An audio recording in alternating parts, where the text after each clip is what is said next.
He was once known simply as Rex, a name that echoed through the ranks of soldiers who served alongside him in the harshest battlefields overseas. To most, he was just a military working dog, a black German shepherd with unshakable focus and a reputation for sensing danger before anyone else. But to Sergeant David Collins, Rex 7 was more than that. He was a partner, a lifeline, a friend who saved his life more times than he could count. They had served together in Afghanistan during the deadliest years of the conflict, completing over 100 missions: bomb detection, rescue operations, ambush recovery. There were nights when David was too exhausted to sleep, haunted by the chaos of the day, and Rex would simply lay his head on David's chest, grounding him back to reality. But everything changed on their last mission. During a high-stakes convoy operation, an IED detonated. David was thrown from his vehicle, his leg shattered, his hearing in one ear permanently damaged. Amid the chaos and gunfire, Rex 7 dragged him to safety, shielding him until reinforcements arrived.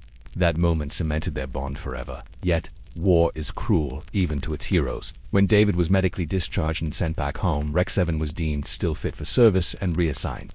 The soldier went home to a quiet, lonely life filled with therapy sessions and empty days, while his loyal companion returned to the battlefield with another handler. Over the years, David never stopped thinking about it. Every letter from fellow soldiers, every message from his old unit would always make him ask, "How's Rex?" But updates grew fewer and fewer. Eventually, David learned that Rex had finally retired from active duty after sustaining minor injuries during another mission. Now the dog lived in a veterans care shelter for retired service animals. David didn't hesitate. He packed a bag, got into his old truck, and drove hundreds of miles to finally reunite with the one friend who had never let him down. In his mind, he pictured the reunion like the videos he'd seen online. Instant recognition, a joyful rush into his arms. But when he arrived, reality hit like a cold wind. Rex was standing in a fenced yard at the shelter. His muzzle had turned gray with age, his body thinner, his eyes cloudier. When David approached the gate, his heart pounded with anticipation. "Rexy," called softly. The dog turned, looked at him blankly, and then nothing. No tail wag, no spark of recognition. He simply stared, expressionless, before walking away slowly to lie down in the shade. David's breath caught in his throat. It felt like someone had punched the air out of him. The staff gently explained that many retired service dogs experience memory loss or emotional detachment after years of intense missions and being passed between handlers. Rex had been through too much. His spirit had grown tired. David couldn't accept it. He knelt by the fence, calling out their old field commands, even whistled the special two-tone signal they used during covert operations. But Rex didn't respond. It was like the bond they once shared had been erased by time and trauma. Other visitors at the shelter watched quietly, sensing the heartbreak in the soldier's eyes. David requested permission to spend the entire day with Rex. He brought with him an old combat vest Rex used to wear and the metal whistle they once used to silently signal danger. For hours, they sat together in the quiet courtyard. David spoke softly, recounting their missions, reminding him of nights in the desert, of the ambush they'd survived, of the smell of the base camp where they would share stolen moments of peace. Slowly, almost imperceptibly, Rex began to shift. He sniffed the vest lying on the ground. He tilted his head at the whistle sound, as if something far back in his memory was stirring. And then just a flakora, faint whine escaped his throat. David froze, tears welling up. He whispered, "It's me, buddy. It's David." And suddenly, like a door unlocking deep in his mind, Rex's ears twitched, his eyes sharpened, and he stepped closer. He sniffed David's hands intensely, paused, then let out a long, trembling howl that sent chills down everyone's spine. It was the sound of recognition. The years of separation melted in an instant as Rex pressed his head into David's chest, whining and licking his face like he had rediscovered the missing piece of his soul.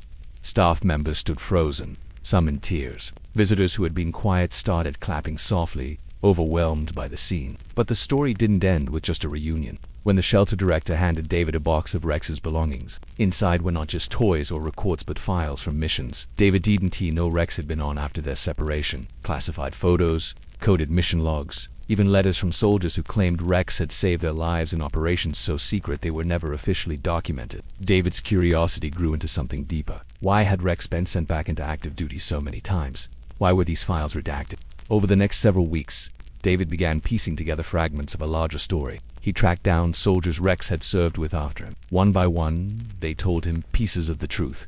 Rex had been part of an off-the-books rescue operation in Eastern Europe, extracting civilians trapped in conflict zones. He had uncovered hidden caches of explosives during missions, so politically sensitive they were erased from official history. The more David learned, the more he realized Rex wasn't just a war hero. He was a silent witness to events that had shaped entire outcomes. But the investigation wasn't without consequences. David started receiving strange phone calls, anonymous warnings, "Stop digging," a voice said one night before hanging up. But David couldn't stop. With Rex by his side once more, it felt like they were back in the field, partners in uncovering the truth.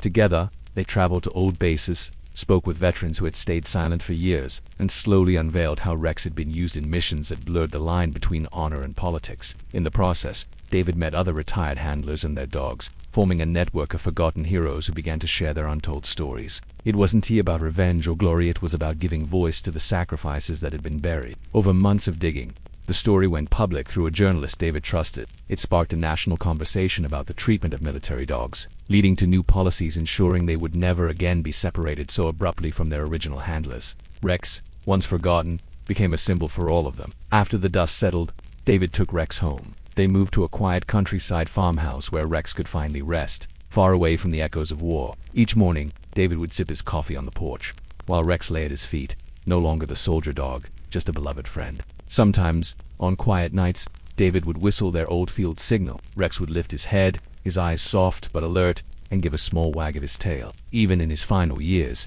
he never forgot again. Their bond had been buried under time, trauma, and distance, but it was stronger than anything the world could take away. When Rex eventually passed peaceably in his sleep, years later, David buried him under a tall oak tree with a simple plaque that read, "Here rests Rex, the dog who saved more lives than we will ever know." And as David stood there quietly, he realized the spine-chilling part of their story wasn't the missions, the secrets, or the warnings. It was the unshakable truth that love and loyalty can survive even the darkest chapters of life.